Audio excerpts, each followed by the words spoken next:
Fancy! Ay, sus! I'm doing vlog. Sige ka, tahol. Go back to bed. So, ulitin ko. So, good morning everyone or good afternoon na pala. Kasi 3:30. So, good afternoon everyone. Welcome back to my channel. Welcome back to this episode. Ang pagluluto ng beef steak or beefsteak Tagalog. So, na-miss natin at nagkikrave tayo ng Filipino dish. So, eto yung gagawin natin. So, hindi ko pa pala na-on. Kaka-on ko lang ng netong burner. Anyway, by the way, eto kung paano ko to natutunan magluto. Yung story nito is, yung nanay ko is magaling siyang mangusina and I used to actually watch her cooking and then also before yung may pumupunta sa amin na nagluluto nung syempre busy ang nanay. So, nakikita ko na ay magaling din siya magluto. So, natuto ako magluto. So, that's why. So, ako naman maaasahan ako sa kusina and I can cook even dinuguan. So, perfect dinuguan. So, so it's a new one. Ito yung gagamitin nating oil, vegetable oil. So, huwag masyadong madami. Ayan, okay na yan. So, ayan. Doon ako natutong magluto. So, kailangan lang nating hintayin na mainit yung etong cooking oil. So, ako naman, sa mga sa mga bawang sibuyas, yung balat ng bawang, hindi balat. Yung balat ng bawang, I don't even actually like peel them off kasi nakakadagdag siya ng aroma. Kuyunin talaga ako, B. Sorry na sa accent kasi hindi naman po talaga ako magaling mag-Tagalog. And I'm trying hard. Trying so freaking hard na mag-Tagalog. Kaysa sa mag-English ako kasi karamihan sa inyo, hindi nyo naman ako maiintindihan kung mag-i-English ako. Kasi sometimes, I speak too fast kapag English. So, dito, kapag mainit na, huwag na kayong mag-away-away kung ano ang iuuna sa pag-saute or sa paggisa. Ako, ang inuuna ko is, kita nyo na, sibuyas. Kasi, para sa akin, ang sibuyas, kung may mga mag-defend dyan na dapat bawang, okay lang. Ako naman dati, yun yung inuuna ko. Pero, natutunan ko na, pag nagluluto ka, ang sibuyas, kahit masunog siya, hindi siya mapait. So, habang nagbabrown yung sibuyas, or in Spanish, they call it sibuya, habang nagbabrown yon, hindi siya pumapait. Nagiging matamis ang sibuyas kapag nagiging brown ang color. So, siya yung inuuna ko kasi may tendency na kapag inuna ko ang bawang at masunog ko ang bawang, hindi magiging perfect yung aking luto. So, kaya yun. So, that's another, genius thing na I've learned from cooking. Kasi, kapag kunwari nagluluto ka sa kitchen mo, and you have your own kitchen, you cook your own food, there's some strategies or something that you could have learned, and you get to, experience na, syempre, to equip yourself and ma-enrich pa yung kaalaman mo sa pagluluto, 'di ba? And then, kasi nakita ko na medyo nagba-brown na siya, hindi ko na siya iintayin. Kasi, isusunod ko na yung bawang. So, really like that. Anyway. Tapos, pagkatapos nito, isusunod na natin yung na-marinate natin. So, 3:34, akala ko, hindi ko na hindi ko maabot yung time na feel ko masusobra ako sa oras ng pagluluto. So, Ako dito sa bahay, kapag ganitong oras or pa-dinner na, mismong alas 6 ako o alas 7 ng gabi o alas 8, dapat nakakain na ako niyan. Kasi kapag hindi ako nakakain yan, for sure, pagkagising ko sa umaga, bloated ako. Yung face ko, namamaga. Kasi lahat ng ipapasok mong pagkain sa katawan mo, kapag sa gabi, sobra na ng alas, baka may matanggal na bulbol. Pag sobra na ng alas 7, lahat ng ipapasok mo sa bunganga mo o sa tiyan mo, lahat ng ilalaman mo sa sikmura, lahat nun ay toxic or toxins na. O, diba? Ayaw naman natin na mag-bloated tayo ng bonggang-bongga. So, kaya, nag-iingat din ako sa mga pagkain na kinakain ko kasi mahirap magkasakit, mahirap magkaroon ng hyperacidity kasi syempre, toxins lead to some sort of things na we don't even know, baka, 'di ba, nakakamatay. So after that, ay ilalagay na natin ito, ang ating minarinate na beef. Ang dami pala, be. Sobrang dami. Ang dami ng ulam ko. So kung ganito kadami yung ulam ko, halina kayo, pagsaluhan ang ulam ng Pinoy. So ako, may mga kaibigan akong natikman nila kung paano ako magluto. Na-enjoy nila yung food. Yung alam mo yung kahit ibang lahi sila. Alam nyo, sa hapagkainan talaga, kahit na magkakaiba tayo ng kultura, magkakaibang lahi tayo, pagdating talaga sa pagkain, nagkakaisa talaga tayong lahat. So, tatabunan lang natin to. Ayan. Hindi pa masyadong Pero feel ko, isasalin ko talaga siya dito. Parang kasi, hindi ko kasi natansya kanina. Wait lang. So, isasalin ko na lang dito para safe yung niluto natin. Hanggang sa maluto. Wait lang. Kahit na hindi nyo na makita,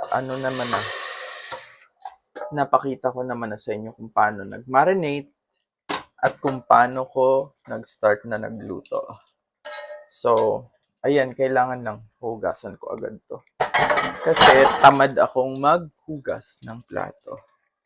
Kapag inabot ako ng tamad, alam yan ng kapatid ko, ng mga ate ko. Nagrereklamo yan sila. Ang dami ng hugasin kapag ako ang kasama. Kasi tamad ako maghugas ng plato.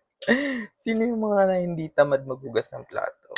Yun na lang po yung aasawahin ko sa future. Hay! Dadagdagan ko lang ng konting-konti. Yan. Vegetable oil naman ito. Hindi naman to nakakasama sa kalusugan. Ay, actually, meron akong avocado oil. Pero yung avocado oil, igagamit ko na yun sa aking balat. Nakakaganda kasi siya ng balat. So, tatabunan lang natin. Hayaan natin siyang kumulo. Tapos, titimplahan natin siya mamaya. Ilalagay natin yung broth na ginawa natin. Ito, secret sauce ko sa aking Bistek Tagalog. So, yes. I-update ko na lang kayo later kapag, syempre, nailagay ko na lahat ng mga to. And, yung pinaka-final results. Kakain tayo. Sasamahan niyo akong kumain ng Bistek Tagalog na nakakamay. Challenge accepted. While in America. 'Di ba? Kahit dito tayo nakakain natin yung mga Filipino. Maliban lang sa seafoods. Kasi halanganin tayo sa seafoods. Baka sumakit yung sikmura. Tsaka tiyan natin dun. Baka mapunta tayo sa ospital kasi iba yung isda nila dito.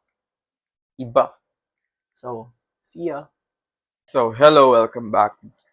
I'm sorry guys kasi nailagay ko na yung aking sauce dito sa beef natin.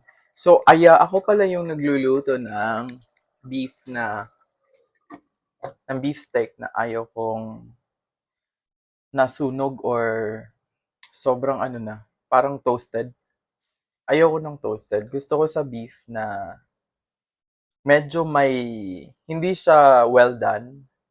Parang after ng medium rare, medyo may rare part yung beef kasi masarap yung medyo may hilaw ng konti. Yung beef, sobra. As in, so, ayun. Kaya, hindi ako aabutan ng 15 minutes. Maluluto ko siya ng bongga na. So, this time, pwede ko na itong kunin or patayin. Or maybe I will set it low. So, tapos na ang ating pagluluto ng Bistek Tagalog. So, magpi-plating na tayo. Kasi kakaluto pa lang. Masarap to kasi kakaluto ko pa lang. Wait lang. Magkakanin muna tayo. Wait lang. Kakanin tayo. Wait lang. Ano na, tapos ko nang maluto ang kanin. Oh my God. Pantig-pantig ako magkwento ng Tagalog or to tell you stories about ito, lahat ng ginagawa ko kasi, sorry, hindi ako magaling mag-Tagalog. So, pero for sure, may improvement sa Tagalog ko. And dahil yan sa pakikipagkaibigan ko sa mga nagtatagalog. So, isang big help na yun, si Mitch at saka si Dayang. Mga friend kong nabubwisit ako kung anong mga pinagsishare sa Facebook. Pinang story ba naman yung pangit kong mukha na naka-helmet? Gaga. Friendship over talaga. Gaga kayo. So, eto. Ayan. Sarap. Kailangan natin ng sagana sa pagkain. So, kailangan natin ng sabaw. Sabaw. Medyo malapot pa yung sabaw. Kita nyo? Ha? Yan. Ganyan. So, magkakamay tayo. Kakain tayo. And, titikman natin. Whew. Wait lang. Wait lang. Uhugas lang ako ng kamay. Patayin ko na to. Pwede na yan. Yung medyo hilaw ng konti. Ng konting-konti. Kapag sa probinsya ka, yung mga ganyang ulam, hindi nila gusto. Yung medyo may hilaw kasi gusto nila yung lutong-luto. Pero kapag sosyalin ka, medyo may hilaw ng konti, okay na yun.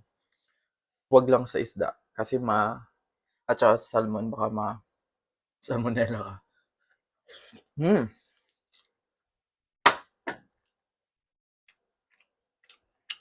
Perfect. Perfect. Sobrang sarap. Wait lang. Mm. Mm. Mm. Mm. Mm. Mm. Yung alam mo yung tenderness ng beef, tapos yung lasa, yung asim,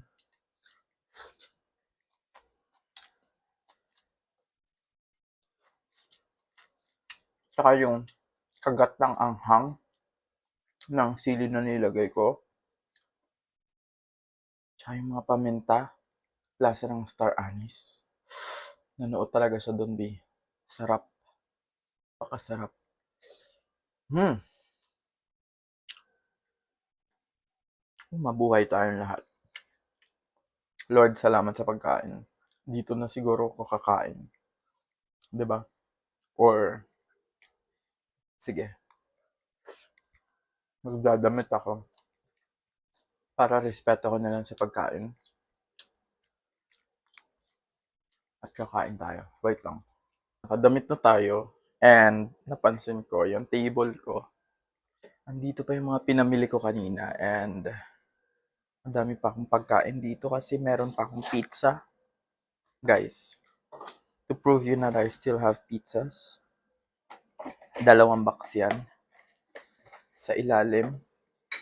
Aray ko, Diyos ko, yung parmesan cheese. Oh, 'di ba? May mga slices pa dito na hindi ko nakain pa. Pwede pa naman to, initin na lang to kasi may oven naman dito. So, init ko na yung parmesan cheese. Malalaglag. So, at saka yung mga pinamili ko. So, thank God. Pray tayo. Thank you, Lord, for the food. Thank you for the blessings every day. Thank you for myself. Thank you for giving me a talent to prepare all this food. And bless us, O Lord, with bountiness. And bless us, O Lord, with a good health. My family, keep them safe in the Philippines. All of my friends, bless them. And bless me. Na sana dumami yung followers ko. Na sana madaming magsishare ng mga videos ko. Na sana po makita nila yung videos ko and ma-discover ako. And pinag-pray ko na sana gumaling lahat ng mga may sakit, makakain yung mga hindi nakakakain araw-araw. Mabigyan nyo sila ng sapat na, sapat na strength na lumaban sa buhay. Sa mga homeless, bigyan niyo po sila ng mga bahay. And thank you, O Lord, sana patuloy na mag-flourish ang buhay natin. Tayong lahat, magtulungan lahat. Sana yung mga crab mentality, mga judgmental na tao, mabago yung mindset nila. And sana wala nang stress sa buhay. In Jesus' name, bless with this food sa taong kakain. Amen. Kakain na tayo. Papatayin ko sana. So, 'di ba? Sarap mga be.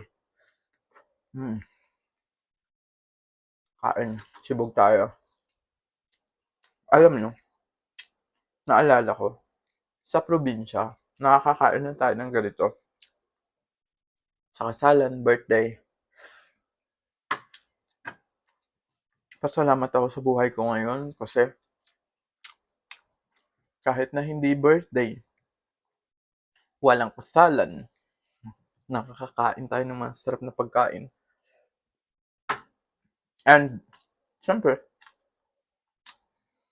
yung family natin, matutulungan natin.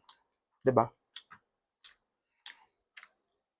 Kaya, alam nyo, mas okay talaga na sinusurrender natin kay Lord lahat. Kasi, kapag sinurrender mo lahat, bibigyan ka niya ng blessings. Sobra-sobra.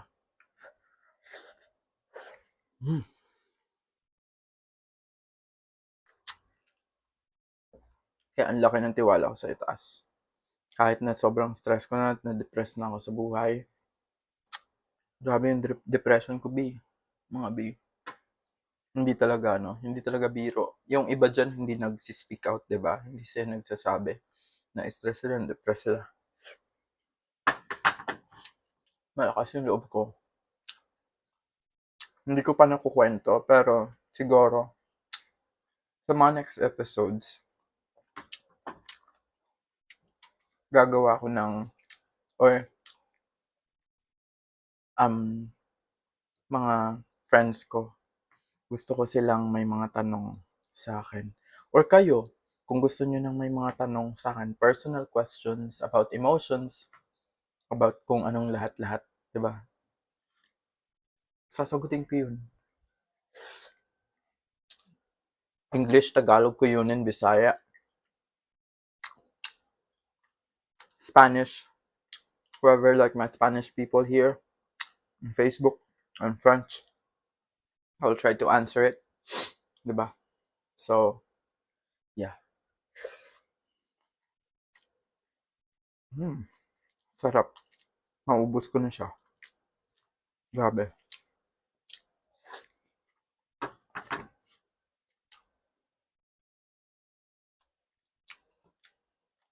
Alam nyo, isa din sa mga bagay na sobrang proud ako sa sarili ko kasi marunong ako mag-prepare ng sarili kong food. Yung mga anak mayayaman, yung ibang mga mayayaman, never. kahit magsaing, hindi nila alam. 'Di ba?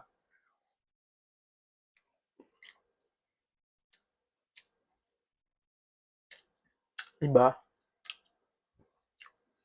Yung tayong mga pinanganak tayo na mahirap ang buhay, yung nagsimula ng mahirap ang buhay, na tuto sa buhay, kahit saan tayo ilagay, 'di ba? Totoo 'yan, yung kahit saan ka ilalagay, hindi ka ano,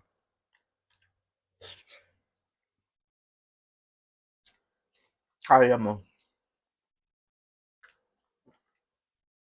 'Di ba kapag mayaman ka, mawalan ka, ang hirap nun, 'di ba? Tayo, mahirap tayo tapos yumaman, mawala sa atin lahat ng kayamanan, mabubuhay pa din tayo. Tama yun.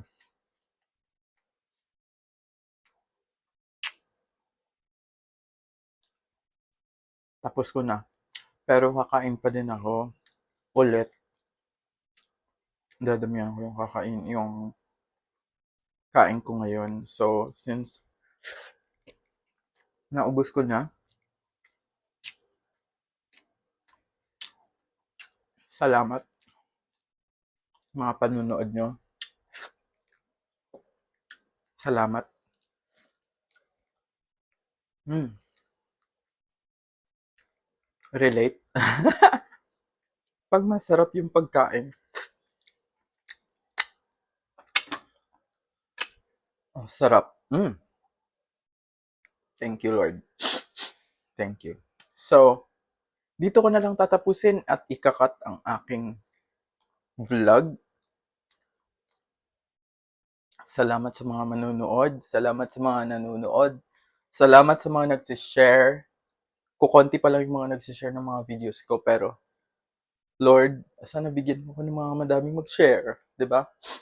Mga madaming mag-share. Genuine. Akong magpapasalamat. And, kapag mangyari na nandun tayo, doon tayo sa taas. Sa taas na tayo. Tutulong tayo.